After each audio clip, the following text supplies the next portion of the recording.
नमस्कार मंडळी, मी रोहिणी तुमचं सगळ्यांचं स्वागत करते आपल्या मिनी व्लॉगमध्ये।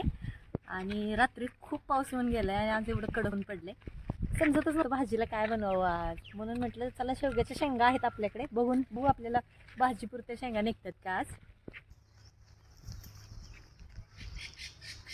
कालच मी एक आर्टिकल वाचलं होतं, त्याच्यामध्ये शेवग्याच्या शेंगामध्ये खूप न्यूट्रिशनल घटक आहे। जेवढा आपण नॉनव्हेज खातो, नॉनव्हेज जास्त न्यूट्रिशन असतं म्हणून आपण व्हेज खातो, पण शेवग्याच्या शेंगामध्ये पण तेवढेच न्यूट्रिशन आहेत हे मला माहिती। शेंगा भरपूर लागलेत,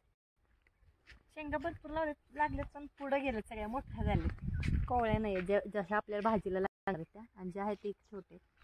शेवग्या पानांची पण केली जात, पण मी कधी ट्राय नाही केली। पण ह्या पानामध्ये खूप न्यूट्रिशनल घटक आहे, जर किंवा काय मग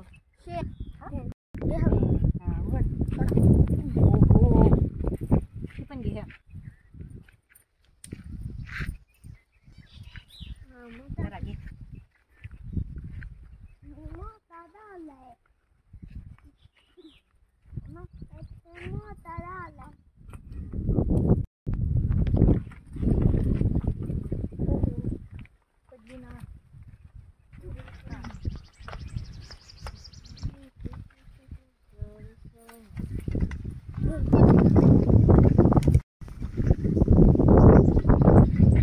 काम करा। 1 2 3 4 5 6 7 ओहो 8 झाले। काय करायचं आज आपण?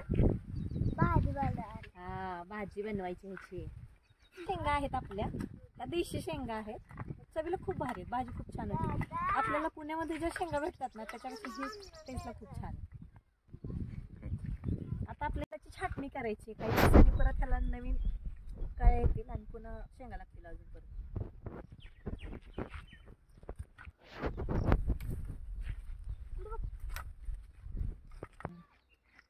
बऱ्यापैकी शेंगा सापडल्यात आपल्याला। आता ह्याची आज संध्याकाळची भाजी ह्याची बनवायची आपल्याला। आता मी बनवते, ताई बनवते माहित नाही, पण भाजी ह्याची बनवायची। कसा वाटला व्हिडिओ ते कमेंटमध्ये मला नक्की सांगा। व्हिडिओ आवडला तर लाईक, शेअर आणि सबस्क्राईब करा। बाय।